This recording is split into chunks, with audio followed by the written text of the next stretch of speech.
Recent டேஸா நாங்க வந்து ஒரு கேம்ப் போட்டிருந்தோம். அந்த கேம்ப்ல பாத்தீங்கன்னா மோஸ்ட் ஆஃப் தேம் வந்து ஜாயிண்ட் பெயின்ஸ் ரிலேட் பண்ணி தான் நிறைய பேர் வந்திருந்தாங்க. ஸோ ஏன் இதனால வந்து நிறைய பேருக்கு அஃபெக்ட் ஆகுது அப்படின்னு பாத்தீங்கன்னா, நம்ம இளமையில இருந்து முதுமை தாண்டி போயிட்டு இருக்கோம். ஸோ அந்த வகையில நம்மளுடைய ஜாயின்ஸ் எல்லாமே வந்து டீஜெனரேட் ஆகிறது பொதுவான விஷயம் தான். பொதுவாகவே நார்மலா பீப்புளுக்கு வரக்கூடியதுதான். ஸோ இதுக்கு நம்ம வந்து வெளியே போய் ஒரு டாக்டரை கன்சல்ட் பண்ணி ஒரு பெயின் கில்லரோ ஸ்டீராய்டோ ஏதோ போடுறப்ப உங்களுக்கு ஸ்பாட் சொல்யூஷன் தான் இருக்குமே தவிர there is a no permanent solution.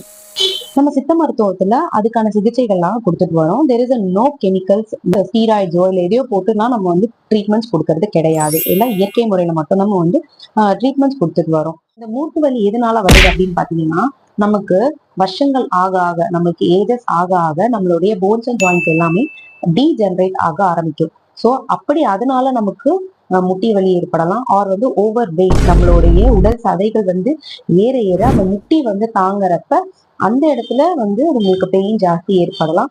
R வந்து கீழே எங்கன்னா விழுந்துட்டீங்க ஆர் வந்து ஃப்ராக்சர் இந்த மாதிரி ஆச்சுன்னா இந்த ஜாயின்ஸ் பெயின்ஸ்லாம் வந்து நிறையவே நடக்கும்.